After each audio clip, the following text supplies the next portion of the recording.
रख हौसला वो मंजर भी आएगा, प्यासे के पास चलकर समंदर भी आएगा। रख हौसला वो मंजर भी आएगा, प्यासे के पास चलकर समंदर भी आएगा। थक कर मत बैठना ए भावी कृषि पर्यवेक्षक, आप कृषि पर्यवेक्षक भी बनोगे और बनने का मजा भी आएगा। क्योंकि आंखों में अरमान लिया, मंजिल को अपना मान लिया, क्या मुश्किल और क्या आसान, टीडीपी द ड्रीम पॉइंट के साथ जुड़कर ठान लिया तो ठान लिया। बिल्कुल आपने ठान लिया है कि कृषि पर्यवेक्षक बनना है। परीक्षा जो भी होगी, चाहे जेट हो, सीयूईटी हो, असिस्टेंट एग्रीकल्चर ऑफिसर हो या एग्रीकल्चर ऑफिसर, प्री पीजी हो या एग्रीकल्चर का कोई अन्य competition exam, food safety officer भी बनना हो तो भी टीडीपी के साथ जुड़ गए हैं, यानी कि अब कुछ भी मुश्किल नहीं है। और साथियों, सपने याद रखिएगा, सपने वो नहीं होते जो आप नींद में देखते हो, सपने वो नहीं होते जो आप नींद में देखते हो, अरे सपने तो वो होते हैं जो आपको सोने ही नहीं देते। बिल्कुल, नमस्कार, मैं सरवण सिंह राजपूत आप सभी का आज के इस एग्रोनॉमी की क्लास 3 में हार्दिक स्वागत व अभिनंदन करता हूं। देखिएगा, हम पढ़ रहे थे एग्रीकल्चर सुपरवाइजर के बैच के लिए एग्रोनॉमी। कौन से सब्जेक्ट पढ़ रहे थे सर? एग्रोनॉमी। निजी व्यस्तता के कारण 2 दिन में अनुपस्थित था, क्षमा प्रार्थी हूं, लेकिन आज से वापस अपनी क्लास को कंटिन्यू करते हैं। और एग्रोनॉमी में हमने अभी तक 2 क्लासों में पढ़ा है। देखिएगा, सबसे पहले मैंने बात की थी एग्रीकल्चर में, भाई एग्रीकल्चर क्या है, एक बार 5 मिनट रिवीजन कर लेते हैं ताकि आपका रिवीजन हो जाए और रिवीजन के बाद पढ़ने में दुगुना मजा आता है। क्यों? बिल्कुल सर, सबसे पहले हमने इसका देखा था बेसिक परिचय। क्या देखा था सर? बेसिक परिचय। सामान्य परिचय में हमने देखा था कि एग्रीकल्चर किस भाषा का शब्द है।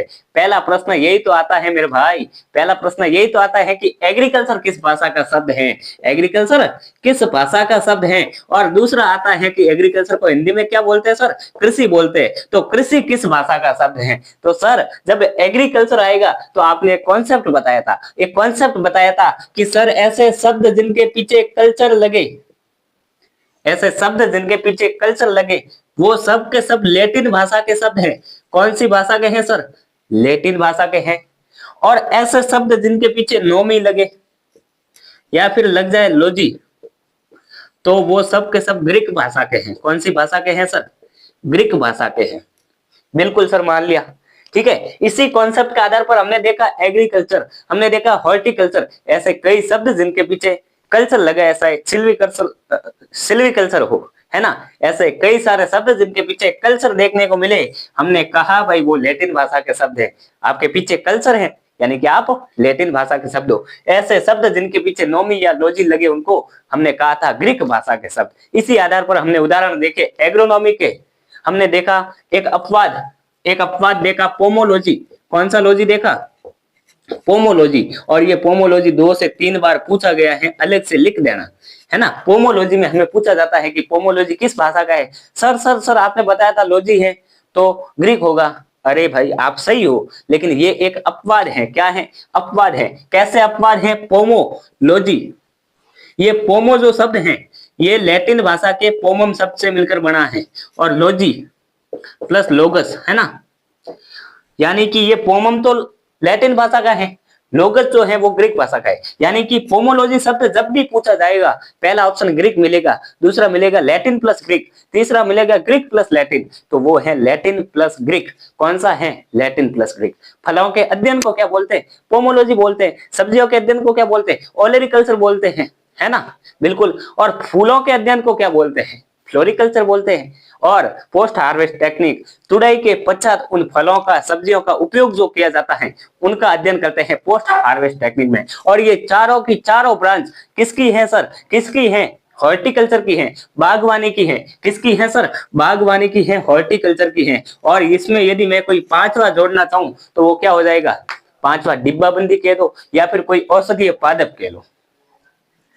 सही है क्या? हाँ सर, बिल्कुल सही है। अब आप देखिएगा, यहां तक हमने बात की थी। उसके बाद मैंने आपको एग्रीकल्चर के बारे में बेसिक परिचय बताया। भाई क्या होती है कृषि? कृषि किसे कहते हैं? कि धरातल पर की जाने वाली वह क्रिया जिससे मनुष्य की मूलभूत आवश्यकताओं की पूर्ति हो सके। फिर हमने टॉपिक शुरू किए थे और पहला टॉपिक हमने देखा था मौसम एवं जलवायु। लेकिन ये टॉपिक पढ़ने से पहले मैंने आपको बताया मंडल के बारे में। किसके बारे में बताया? मंडल के बारे में। और 4 प्रकार के हमने पढ़े थे मंडल। एक तो पढ़ा था सर सौभ मंडल। कौन सा मंडल था सर? सौभ मंडल। एक था हमारे पास समताप मंडल। कौन सा ताप मंडल? समताप मंडल। एक था हमारे पास तापमंडल और एक था मध्यमंडल, या फिर इसको लास्ट में लिख दो सर, मजा आएगा। ठीक है, इसको लास्ट में लिखते हैं, लास्ट में आता है तो लास्ट में लिखेंगे। मध्यमंडल और तापमंडल। फिर मेरे को लगा भाई ऐसे कुछ स्टूडेंट होंगे जिन्हें सौभमंडल याद नहीं होता होगा, तो उनको मैंने कहा भाई इसमें तो आप दो ही शब्द याद रखो ना, भारी प्लस मौसमी। भाई ये दो शब्द ही तो मैंने बताए थे, और दो शब्दों के आधार पर मैंने कहा था भाई ये चारों मंडल में सबसे भारी मंडल है, यानी कि 75% कह दो, कुल भार का 75%। ठीक है, और सभी मौसमी घटनाएं इसी मंडल में होती है, सभी मौसमी घटनाएं, जैसे वर्षा होना, बादल बनना, कोहरा इत्यादि। ठीक है, फिर हमने समताप मंडल की बात की, इसी प्रकार मध्य मंडल की, ताप मंडल की, इन सब की बात की। समताप मंडल में हमने ओजोन परत की बात की थी। भाई इनकी जब डिस्टेंस मैंने कहा 18 से 25 किलोमीटर ये होता है, सॉरी 8 से 18 किलोमीटर ये होता है सौभ मंडल, 8 से 18 किलोमीटर। फिर हमने कहा भाई समताप मंडल 18 से 50 किलोमीटर, और जब 18 से 50 किलोमीटर लिखा तो मैंने कहा भाई ओजोन परत होती है 18 से 25 किलोमीटर के मध्य, ओजोन परत पाई जाती है 18 से 25 किलोमीटर के मध्य। फिर हमने बात की मध्य मंडल की, जो होता है 50 से 80 किलोमीटर, 50 से 80 किलोमीटर। फिर हमने ताप मंडल की बात की, जो होता है 80 से 1600 किलोमीटर। ठीक है, इस बात का थोड़ा सा आपको क्या रखना है, ध्यान रखना है। अब देखिएगा साथियों, हमने कहा था ताप मंडल चारों मंडल में एकमात्र ऐसा मंडल जो सबसे गर्म मंडल होता है तथा जिसमें ऊंचाई के साथ साथ तापमान में वृद्धि होती है। ये तीनों मना कर रहे थे, इन तीनों से ऊपर जब जा रहे थे तो इन्होंने कहा भाई हमारे ऊंचाई के साथ तापमान वृद्धि नहीं करनी है। मध्य मंडल और ये जो समताप मंडल है, मध्य मंडल को आप कोल्ड रिलीजन कह सकते हो, सबसे ठंडा मंडल कह सकते हो। ठीक है, और ताप मंडल एकमात्र ऐसा मंडल जिसमें ऊंचाई के साथ तापमान में वृद्धि होती है, यानी कि जैसे जैसे ऊपर जाओगे तापमंडल से वैसे वैसे तापमान बढ़ता जाएगा, क्योंकि इसका तो नाम ही तापमंडल है, और नाम तापमंडल तो काम भी तापमान वाला ही करेगा। इस प्रकार से हमने ये देखे थे। इसके बाद मैंने आपको कहा था मौसम और जलवायु। मौसम और जलवायु के सेंस में मैंने बताया था, पहला पॉइंट तो यही बताया था भाई मौसम क्या है, जलवायु क्या है, और फिर कहा था मौसम और जलवायु अरबी भाषा का शब्द है। आरएस में भी पूछा गया है, एसआई में भी पूछा गया है, रेट में कई बार पूछा गया है, सुपरवाइजर में 2 से 3 बार पूछा गया है, जेट में पूछा गया है, और यकीनन मानो आने वाले समय में भी पूछा जाएगा। तो मौसम और जलवायु है अरबी भाषा के शब्द। कौन सी भाषा के हैं? अरबी भाषा के शब्द। इस प्रकार कुछ पॉइंटों के साथ हमने देखा था मौसम तो अल्पकालीन है, जलवायु दीर्घकालीन है ना। और WMO वर्ल्ड मीटरोलॉजी ऑर्गेनाइजेशन, इसके अनुसार जलवायु निर्धारण के लिए कितनी अवधि बताई थी? 31 वर्ष। कितनी बताई थी? 31 वर्ष। इस प्रकार कुछ पॉइंट देखे थे और इस चैप्टर की बात की थी। फिर हमने देखा था मौसम के अवयव, मौसम के 5 अवयव की हमने बात की थी। और अब हम आगे पढ़ते हैं। आज हम पढ़ेंगे, देखिएगा आप लिखिएगा मानसून। क्या लिखना है सर? मानसून। तो मौसम और मानसून ऐसे आप सेम कह सकते हो। ये मानसून भी किस भाषा का है? अरबी भाषा का है, और ये अरबी भाषा के मौसम शब्द से मिलकर बना है। कौन से शब्द से? मौसम शब्द से। अरे सर मौसम शब्द से? हाँ बिल्कुल, मौसम शब्द से। ठीक है, अब आप देखिएगा ये मानसून में हम बात करें, पहला मानसून आता है हमारे पास दक्षिणी पश्चिमी मानसून। दक्षिण या दक्षिणी पश्चिमी मानसून। अब इसमें आपको ध्यान क्या रखना है कि भारत में सर्वाधिक वर्षा किसके द्वारा होती है? दक्षिण पश्चिमी मानसून द्वारा। सीईटी में पूछा गया, दोनों सीईटी के पेपर हुए उनमें पूछा गया, पशु परिचर में पूछा गया। 2024 की बात कर रहा हूं, 2024। और इससे पहले भी कई सारे पेपर आप उठा के देख लो। जेट में पूछा गया 2 से 3 बार, सुपरवाइजर में 1 बार पूछा गया था, शायद 2018 या 21 के आसपास। ठीक है, तो दक्षिण पश्चिमी मानसून ये एक ऐसा मानसून है जिससे भारत में सर्वाधिक वर्षा होती है। तो भारत में सर्वाधिक वर्षा किस मानसून द्वारा होती है? पहला पॉइंट जो बार बार पूछा जाता है तो वो है सर, भारत में सर्वाधिक वर्षा वाला दक्षिण पश्चिमी मानसून। कौन सा है? कौन सी है सर? दक्षिणी पश्चिमी मानसून। अब सर भारत में सर्वाधिक वर्षा इसी मानसून द्वारा होती है, इस कारण इसको क्या कहते हैं? वर्षाकालीन मानसून। कौन सा कहते हैं? वर्षाकालीन मानसून। यानी कि भारत में सर्वाधिक वर्षा करने के कारण इस मानसून को किस नाम से जाना जाता है? वर्षाकालीन मानसून के नाम से जाना जाता है। 3 प्रश्न रिपीट कर रहा हूं। पहला प्रश्न, भारत में सर्वाधिक वर्षा दक्षिण पश्चिम मानसून द्वारा। कितने प्रतिशत वर्षा दक्षिण पश्चिम मानसून द्वारा होती है? 75% वर्षा। अब आप कहोगे कि सर इसको किस नाम से जाना जाता है? वर्षाकालीन मानसून। अब आप कहोगे सर क्यों? क्योंकि जब भारत में सर्वाधिक वर्षा यही मानसून करवा रहा है, तो इस कारण इसको हम क्या कह रहे हैं? दक्षिण पश्चिमी मानसून। इस बात का थोड़ा सा क्या रखना है? ध्यान रखना है। ठीक है। अब देखिएगा आप, भारत में मानसून का प्रवेश कब होता है? नोट लगा के लिखिएगा, भारत में मानसून का प्रवेश, भारत में इस मानसून का प्रवेश कब और कहां से होता है? 2 पॉइंट। पहला पॉइंट सर केरल से होता है। केरल के तट से मानसून का प्रवेश होता है। कब होता है? 1 जून को होता है। कब होता है? 1 जून को। भारत में मानसून का प्रवेश कब होता है? 1 जून को होता है। कब होता है? 1 जून को। कहां से होता है? केरल से होता है। इस बात का थोड़ा सा क्या रखना है? ध्यान। चलिए सर बात करते हैं अगले पॉइंट की। ठीक है। और जो भी साथी चैनल पर नए हैं, एक बार मैं आपसे हाथ जोड़कर निवेदन करता हूं कि आपके लिए हमारी तमाम टीम लगी हुई है, दिन रात एक करके मेहनत कर रहे हैं। और पहला ऐसा यूट्यूब चैनल है जो कृषि पर्यवेक्षक, जेट, सीयूईटी, अन्य सभी कॉम्पिटिटिव एग्रीकल्चर कॉम्पिटिटिव एग्जाम के सभी कोर्स फ्री करवाने वाली है यूट्यूब पर। तो आपके लिए जब हम इतनी मेहनत कर रहे हैं, तो क्या आप एक प्यारा सा लाइक, कमेंट और चैनल को सब्सक्राइब नहीं करेंगे? ठीक है। आपसे निवेदन है कि ऐसे विद्यार्थी जिनको वास्तविकता में जरूरत है इस कोर्स की, जो वास्तविकता में तैयारी करना चाहते हैं पर उनके मतलब आर्थिक रूप से वो इतने मजबूत नहीं है कि वो महंगे महंगे इंस्टीट्यूट से कोर्स ले सके, 3,000 के, 5,000 के। अब आप देखो ना, 5-5 हजार, 6-6 हजार का ऑनलाइन कोर्स मिल रहा है। ठीक है। तो उस चीज को देखते हुए भाई एग्रीकल्चर, मैं जानता हूं भाई एग्रीकल्चर में 90% स्टूडेंट ऐसे होते हैं जो आर्थिक रूप से इतने सशक्त नहीं होते कि वे 5,000, 6,000, 7,000 के कोर्स खरीद ले। इसलिए हमने ये डिसीजन लिया। भाई हम भी ऐसा कर सकते थे ना कि 5,000 में, 6,000 में एक ऐप लॉन्च करके ये कोर्स वहीं पे चलाए, लेकिन हमने ऐसा नहीं किया। हमने सोचा भाई वास्तविकता में हम देख रहे हैं भाई 90% से ऊपर ऐसे स्टूडेंट हैं जो आर्थिक रूप से इतने सशक्त नहीं है, तो हमने ये मिशन शुरू किया जिसके अंतर्गत हम सारे कोर्स फ्री करवा रहे हैं। तो आपसे निवेदन है कि इस चैनल पर नए हो तो चैनल को सब्सक्राइब और इस वीडियो को लाइक शेयर कमेंट जरूर करें। ठीक है। और कमेंट करके बताइए कि आपको ये क्लास कैसी लग रही है। कहीं मिस्टेक है तो भी बताइए, अच्छी नहीं लग रही है तो बताइए कमेंट में, सर अच्छी नहीं है क्लास, आप मेहनत नहीं कर रहे हो। अच्छी लग रही है तो एक आप बताइए ताकि हमें रेस्पॉन्स मिले, हमें पता चले हाँ कि हमारी मेहनत वास्तविकता में कितने रंगदार है। अब आप देखिएगा, ठीक है, 1 जून को भारत में केरल से ये मानसून प्रवेश करता है। अब आप देखिएगा भारत में जो मानसून है, भारत में जो वर्षा है वो 2 शाखाओं द्वारा होती है। कितनी शाखाओं द्वारा होती है? 2 शाखाओं द्वारा। कितनी शाखाओं द्वारा? 2 शाखाओं द्वारा। एक तो है अरब सागर वाली शाखा, एक तो है अरब सागर वाली शाखा, अरब सागर, और एक है बंगाल की खाड़ी वाली शाखा।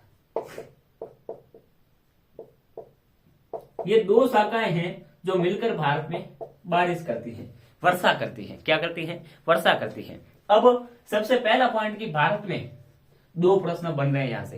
भारत में सर्वप्रथम कौन सी शाखा द्वारा बारिश होती है? भारत में सर्वप्रथम कौन सी शाखा द्वारा बारिश होती है? तो आप कहोगे कि सर भारत में सर्वप्रथम जो बारिश हो रही है वो हो रही अरब सागर वाली शाखा से। कौन सी शाखा से? अरब सागर वाली शाखा से। अब आपको अगला पॉइंट पूछा जाता है कि भारत में सर्वाधिक वर्षा, भारत में सर्वाधिक वर्षा कौन से मानसून द्वारा, कौन सी शाखा द्वारा होती है? तो वो भी अरब सागर वाली। यानी कि 2 मेन इंपोर्टेंट पॉइंट इसमें आप नोट लगा के लिखेगा। मैं जितने पॉइंट आपको बता रहा हूं सारे के सारे छपने वाले हैं और आज तक पूछे भी गए हैं, और कोई जो नहीं पूछा गया है लेकिन इंपोर्टेंट है तो वो भी मैं साथ में इंक्लूड कर रहा हूं। तो ये नोट लगा के लिखेगा कि भारत में सर्वप्रथम जो है वो कौन सी शाखा द्वारा बारिश होती है? तो कहोगे अरब सागर वाली शाखा। फिर आपको पूछेगा सर्वाधिक के सर जो पहले आएगा वही सबसे ज्यादा रहेगा, जो पहले आएगा वही सबसे ज्यादा रहेगा। कहते हैं पहले आओ पहले पाओ, तो ये पहले आएगी, सर्वप्रथम प्रवेश कर रही है और ये सबसे ज्यादा बारिश करवाएगी।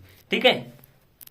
अब आप देखिएगा अगली है हमारी बंगाल की खाड़ी वाली शाखा। कौन सी है सर? बंगाल की खाड़ी वाली शाखा। अब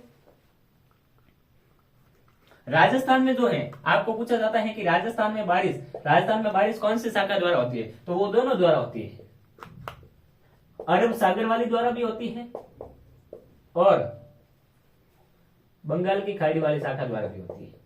दोनों शाखा द्वारा, बंगाल की खाड़ी और अरब सागर, दोनों शाखा द्वारा बारिश होती है। ठीक है, इस बात का आपको थोड़ा सा क्या रखना है, ध्यान रखना है। अब आप देखिएगा, अब आपको अगला पॉइंट क्या पूछा जाता है,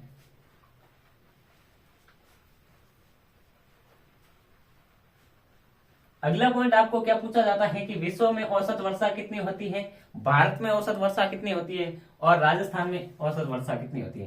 तो आपको पूछा जाएगा औसतन वर्षा की मात्रा, औसत वर्षा कितनी होती है रे, औसत वर्षा कितनी होती है, बारिश कितनी होती है। तो अगर आपको पूछे कि विश्व में औसत वर्षा कितनी होती है, कि विश्व में औसत वर्षा कितनी होती है, तो आप कहोगे 1000 mm, 1000 mm। इसी को मैं 100 सेंटीमीटर कह सकता हूं, 100 सेंटीमीटर कह सकता हूं। ठीक है, तो विश्व के साइंस में पूछे विश्व में औसत वर्षा कितनी होती है, 100 सेंटीमीटर या 1000 mm, है ना, 100 सेंटीमीटर या 1000 mm। अगला पॉइंट आपको पूछे भारत में कितनी होती है भैया, भारत में कितनी होती है। तो जब आपको पूछे कि भारत में औसत वर्षा कितनी होती है, तो भारत में आप कहोगे 1194 mm, है ना, यानी कि 119 सेंटीमीटर, 119.4 सेंटीमीटर कह दो।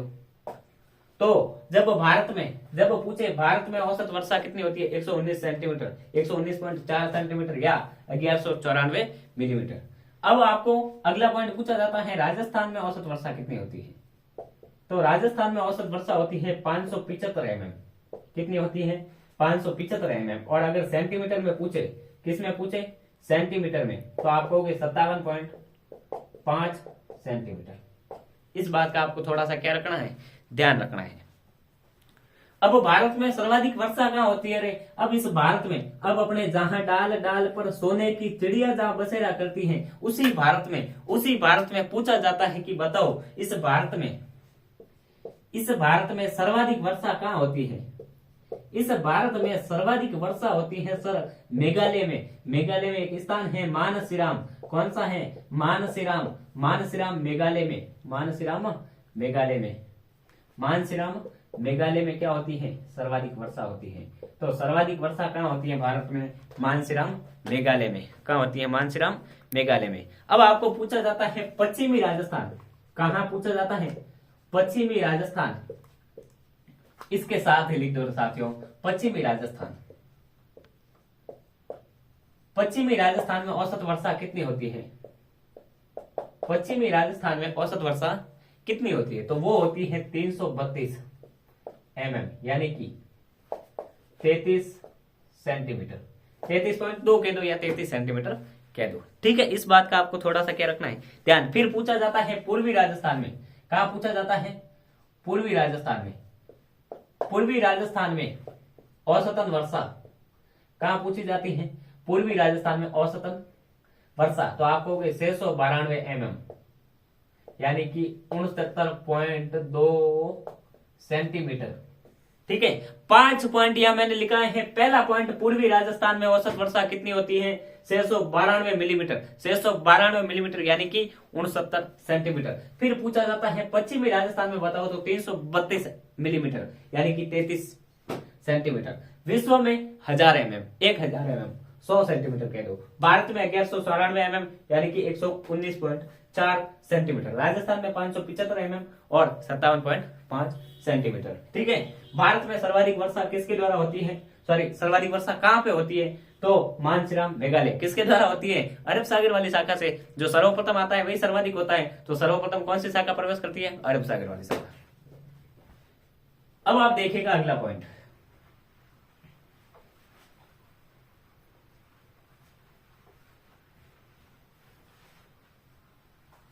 देखिएगा अगला पॉइंट क्या कह रहा है कि सर्वाधिक वर्षा वाला स्थान कौन सा है।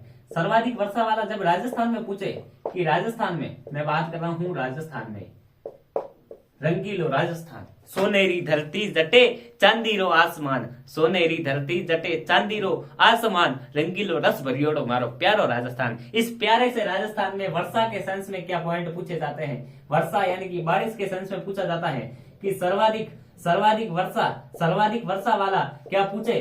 अगर स्थान पूछ ले, क्या पूछे मेरे साथी? स्थान, तो आप कहोगे माउंट आबू। क्या कहोगे? माउंट आबू। लेकिन यही क्वेश्चन पूछ ले सर्वाधिक वर्षा वाला, आगे स्थान ना हो, जिला हो।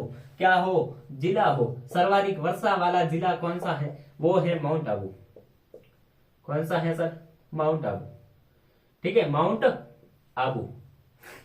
सर्वाधिक वर्षा वाला जिला कौन सा है? माउंट आबू। ठीक है, यहाँ पे थोड़ी सी मिस्टेक है, वर्षा वाला जिला माउंट आबू नहीं होगा। ठीक है, इसको काट देना सर आप। ठीक है, और जो स्थान है, स्थान माउंट आबू है। स्थान कौन सा है? माउंट आबू। लेकिन जिला पूछे तो जिला झालावाड़। जिला झालावाड़। सर्वाधिक वर्षा वाला जिला कौन सा सर? झालावाड़। कौन सा? झालावाड़। ठीक है, अब आपको पूछे सबसे कम वर्षा कहाँ होती है? इस राजस्थान में सबसे कम वर्षा, इस राजस्थान में सबसे कम वर्षा कहाँ होती है? अरे सर, जैसलमेर है। जैसलमेर। घोड़ा कीजे काट का पग कीजे पाषाण, घोड़ा कीजे काट का पग कीजे पाषाण, और बख्तर कीजे काट का जद पूछे जैसाण। तो उस जैसाण में यानी कि जैसलमेर में सबसे कम वर्षा होती है। सबसे कम वर्षा कहाँ होती है? जैसलमेर में होती है। ठीक है, कितनी होती है सर? 25 सेंटीमीटर से भी कम। 25 सेंटीमीटर से भी कम। और जब पश्चिमी राजस्थान के साइंस में पूछे तो 33 सेंटीमीटर। कितनी? 33 सेंटीमीटर यानी कि 332 मिलीमीटर। जब पूर्वी राजस्थान पूछे तो कितना? 692 मिलीमीटर यानी कि 69 सेंटीमीटर। ठीक है, सबसे शुष्क स्थान पूछे, जब आपको पूछे सबसे शुष्क स्थान, तो आप कहोगे फलोदी। कौन सा? फलोदी। सबसे शुष्क स्थान कौन सा है? फलोदी जोधपुर। फलोदी जोधपुर। ठीक है, अब आप देखिएगा, अब आपको अगला पॉइंट पूछा जाता है कृत्रिम वर्षा के सेंस में। किसके सेंस में पूछा जाता है? कृत्रिम वर्षा के सेंस में। तो कृत्रिम वर्षा के सेंस में दो चीजें प्रयोग होती है। कितने तत्व प्रयोग होते हैं सर? 2 तत्व। एक तो सिल्वर आयोडाइड। कौन सा है सर? Silver iodide. और एक है सोडियम क्लोराइड। तो पहला सिल्वर आयोडाइड, और दूसरा है AgCl के, तो इसको है ना, दूसरा है NaCl, सोडियम क्लोराइड। ये दो चीजें प्रयोग होती है कृत्रिम वर्षा में। किसमें प्रयोग होती है सर?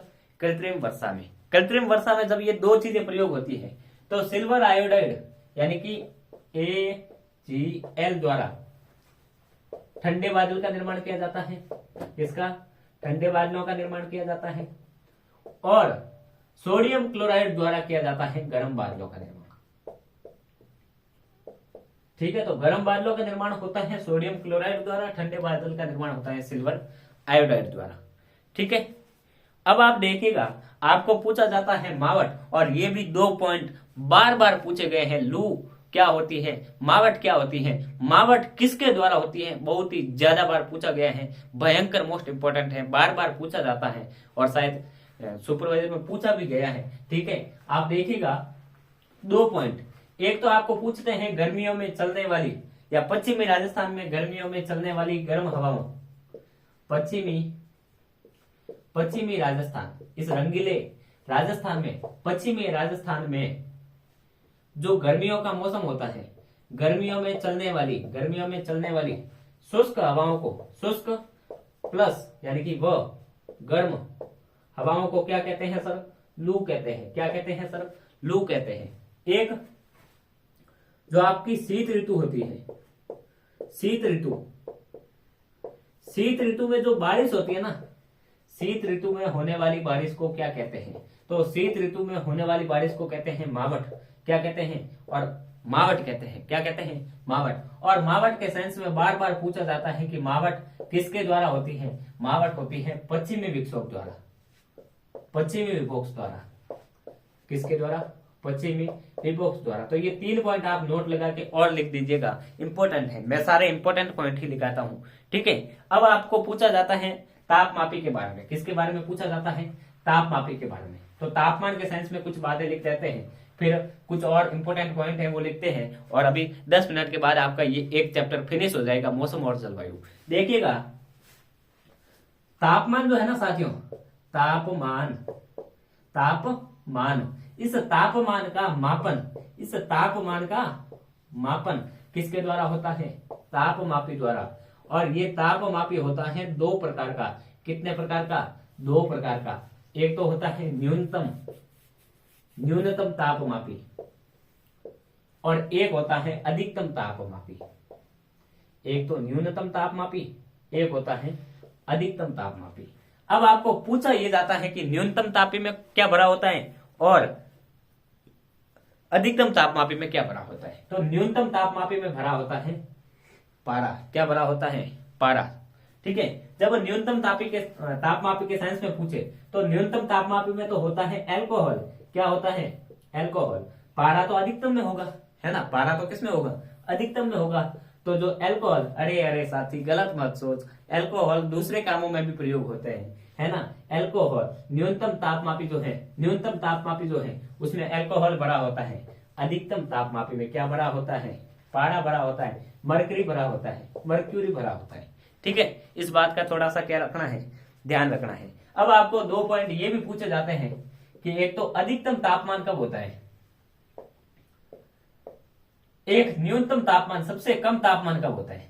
तो आप में इतना तो दिमाग है ही मेरे साथी, लाइब्रेरी में बैठ रहे हो चाहे घर में बैठ रहे हो, जहां बैठे हो बोलो, अधिकतम तापमान तो सब दोपहर को 2 बजे होता है।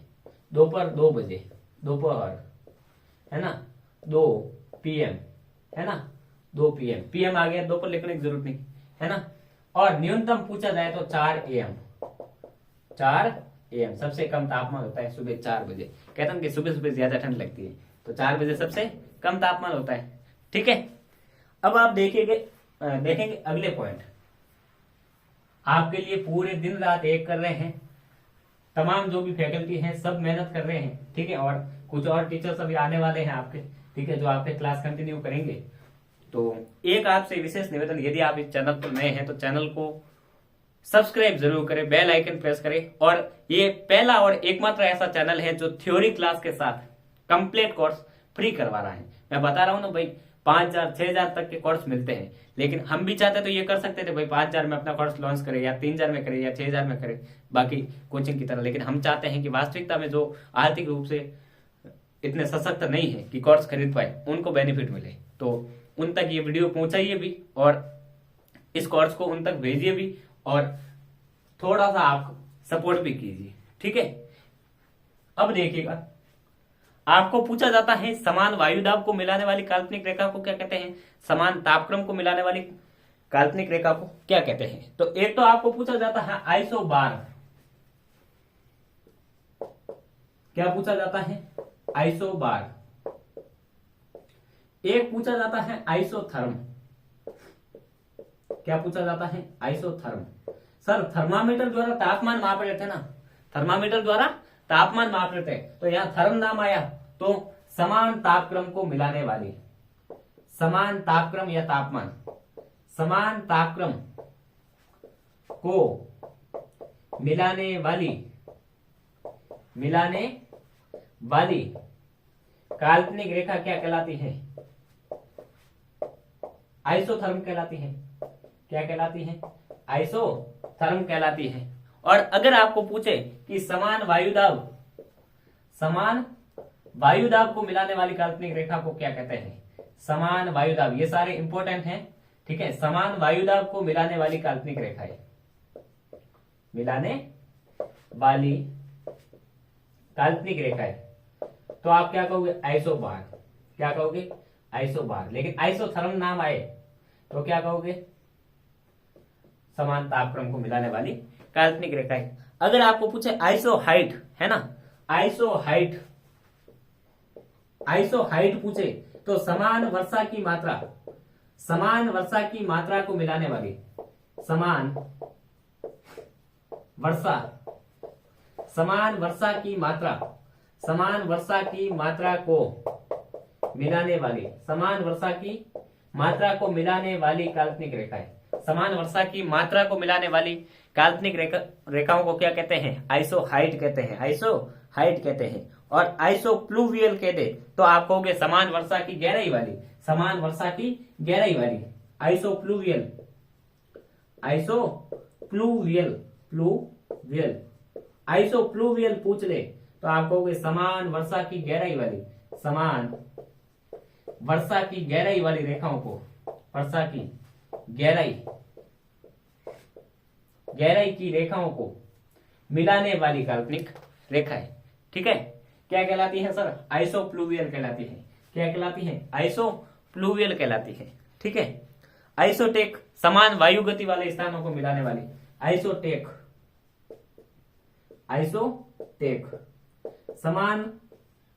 समान वायु गति वाली, समान वायु गति वाली स्थानों को मिलाने वाली काल्पनिक रेखा है। समान वायु गति वाली, समान वायु गति वाली स्थानों या रेखाओं को मिलाने वाली काल्पनिक रेखा है, क्या कहलाती है? आइसोटेप कहलाती है, ठीक है। अब आपको पूछा जाता है कंटूर, क्या पूछा जाता है? कंटूर, एक समान ऊंचाई के बिंदुओं को मिलाने वाली, एक समान ऊंचाई के बिंदुओं को, मैं बोल रहा हूं आप लिख लीजिएगा, ठीक है, यहां लिखूंगा आपका टाइम वेस्ट होगा, ठीक है। कंटूर अगर आपको पूछे तो आप कहोगे एक समान ऊंचाई के बिंदुओं को जोड़ने वाली काल्पनिक रेखा है, ठीक है। अल्टीट्यूड पूछे तो समुद्र तल से, आपने रेलवे स्टेशन पर देखा होगा एल्टीट्यूड, समुद्र तल से ऊंचाई, है ना, रेलवे स्टेशन पर लिखा होता है समुद्र तल से ऊंचाई, तो वो जो समुद्र तल से ऊंचाई होती है उसको कहते हैं एल्टीट्यूड या अल्टीट्यूड, क्या कहते हैं? अल्टीट्यूड। समान लवणता वाले बिंदुओं को मिलाने वाली काल्पनिक रेखाओं को क्या कहते हैं? तो उसको कहते हैं आइसोहेलाइन, क्या कहते हैं? आइसोहेलाइन। और आइसोहेल्स पूछ ले, हेलाइन अलग है, हेलाइन तो समान लवणता वाली रेखाओं को मिलाने वाली रेखाएं है, ठीक है, या बिंदुओं को मिलाने वाली रेखाएं हैं। लेकिन आइसोहेल्स पूछ ले तो समान सूर्य की रोशनी वाली रेखा, है ना, समान सूर्य की रोशनी वाले बिंदुओं को मिलाने वाली रेखा है, ठीक है। अब आप देखिएगा, ये तो हुए कुछ बेसिक से पॉइंट। अब आपको 4-5 पॉइंट और याद रखने हैं।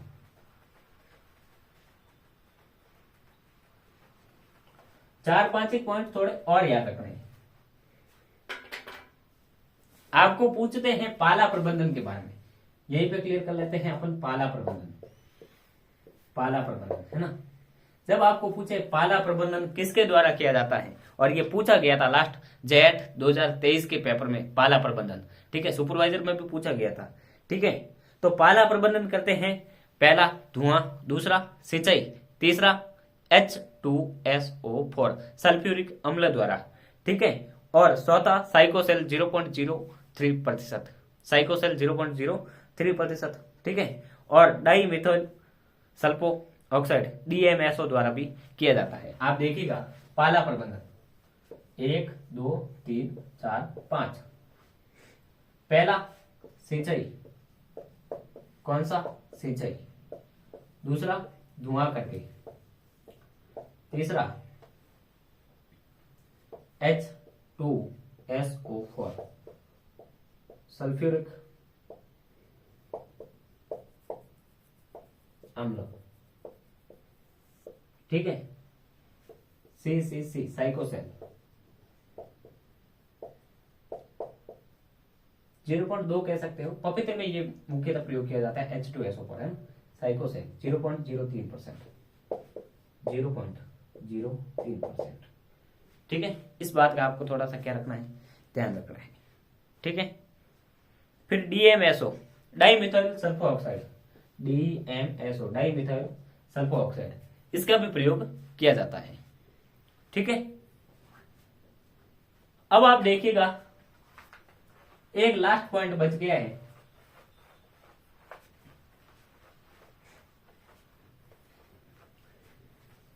एक लास्ट पॉइंट बच गया है, मौसम पूर्वानुमान, मौसम पूर्वानुमान। और यहां से क्वेश्चन आया भी हुआ है, मौसम पूर्वानुमान, मौसम का पूर्व अनुमान कैसे लगाया जाता है? तो 3 प्रकार से लगाया जाता है, 3 विधियां हैं। कितनी विधियां हैं? 3 विधियां हैं। SDP, ठीक है, एक है MDP, एक है LDP, ठीक है। जो शॉर्ट डे होता है, जो शॉर्ट डे मौसम यानी कि लघु अवधि के लिए मौसम का पूर्वानुमान लगाते हैं। ठीक है, एक होता है मध्यम अवधि के लिए, एक होता है दीर्घ अवधि के लिए। ठीक है, तो जो एसडीपी होता है वो 3 दिन से, है ना, 3 दिन से कम समय या 3 दिन से, हाँ बिल्कुल, सामान्यतः 24 घंटे के लिए प्रयोग किया जाता है और इसका हम कह सकते हैं 3 दिन पहले अंदाजा लगाया जाता है। तो जो एसडीपी होता है शॉर्ट डे, ठीक है, बिल्कुल शॉर्ट डे। अच्छा, ये थोड़ा सा अलग है, एसडीपी वो वाला अलग होता है ना, वो एसडीपी डब्ल्यूडीपी वो अलग होते हैं, वो कुछ पॉइंट अलग है। यहाँ है शॉर्ट रेन, ये थोड़ा सा काट लेना सर, अभी स्टॉप कीजिएगा 2 मिनट। अब देखिएगा ये मौसम पूर्वानुमान 3 प्रकार का है। कितने प्रकार का है? 3 प्रकार का। पहला प्रकार है लघु अवधि मौसम पूर्वानुमान। लघु अवधि मौसम पूर्वानुमान, लघु अवधि का होता है 1 से 3 दिन के लिए, 1 से 3 दिन का मौसम पूर्वानुमान। ठीक है, और दूसरा होता है मध्यम अवधि मौसम पूर्वानुमान। मध्यम अवधि मौसम पूर्वानुमान, मध्यम अवधि मौसम पूर्वानुमान होता है 3 से 10 दिन, 3 से 10 दिन। तीसरा होता है दीर्घ अवधि, दीर्घ अवधि मौसम पूर्वानुमान, और ये दीर्घ अवधि मौसम पूर्वानुमान होता है 10 दिन से अधिक, 10 दिन से अधिक। ठीक है, अब आप देखिएगा, अगर आपको पूछे कृषि क्षेत्र में कौन से मौसम पूर्वानुमान का प्रयोग किया जाता है, तो आप कहोगे मध्यम अवधि मौसम पूर्वानुमान। कृषि क्षेत्र में कौन से मौसम पूर्वानुमान का प्रयोग किया जाता है, तो आप कहोगे मध्यम अवधि मौसम पूर्वानुमान। तो ये 3 प्रकार के मौसम पूर्वानुमान है। इसी के साथ आपका जो मौसम एवं जलवायु चैप्टर है, मौसम एवं जलवायु, वेदर एंड क्लाइमेट, ये टॉपिक समाप्त होता है। और जो कृषि या सस्य जलवायु के खंड है उनको हम एक अलग क्लास के माध्यम से देखेंगे, क्योंकि वो अलग आते हैं। ठीक है, तो ये थी हमारी आज की क्लास। उम्मीद करता हूं आपको आज की क्लास दमदार लगी होगी। और आप देखना, मैं गारंटी से कह रहा हूं, अन्य कोचिंग में मैं केवल फीस का ही नहीं कह रहा हूं, ना किसी की बुराई कर रहा हूं, सभी कोचिंग का, सभी टीचर्स का सम्मान करता हूं दिल से। एक बात आपको कह रहा हूं, आप खुद चेक कर लेना, बाकी कोचिंग वाले इसी एक टॉपिक को, इसी क्या किसी भी टॉपिक आप देख लो जो एक क्लास में कंप्लीट होने वाला है, उसको 5-5 क्लासों तक खींचते हैं। हमने 20-22 मिनट की कल एक क्लास ली थी, इससे पहले 50 मिनट की क्लास थी और आधे घंटे की, यानी कि ऑलमोस्ट आधे घंटे की आज की और कल की मिक्स करें तो 2 हो जाती है, मतलब 1 हो जाती है। ठीक है, एक ये और एक पहले की, 2 क्लासों में हमने इस चैप्टर को पूरा किया है और वास्तविकता में ये 2 क्लासों का ही है। ठीक है, 5-5 क्लासों तक ले जाते हैं, वो क्या करते हैं, फिर लाइव में आते हैं, लाइव में फिर बातों में पड़ जाते हैं, कैसे हो यूं अपने वो नहीं है, हमारा सीधा सा अंदाज है भाई, हाँ द ड्रीम पॉइंट, यहाँ सपने साकार करने हैं, और सपने साकार करने हैं तो हमें बातों से नहीं रातों से लड़ना है। तो उम्मीद करता हूँ आपको आज की क्लास शानदार लगी होगी, दमदार लगी होगी। अगर क्लास अच्छी लगी हो तो क्लास को लाइक, शेयर, कमेंट और TDP द ड्रीम पॉइंट के इस डिजिटल यूट्यूब चैनल को सब्सक्राइब जरूर करें। आपका एक सब्सक्राइब हमारा हौसला बढ़ाता है, आपका एक कमेंट हमारे मोटिवेशन को दुगना कर देता है। उम्मीद करता हूँ आपको शानदार लगी होगी। क्लास अच्छी लगी हो तो क्लास को लाइक, शेयर, कमेंट और शेयर जरूर करें। धन्यवाद।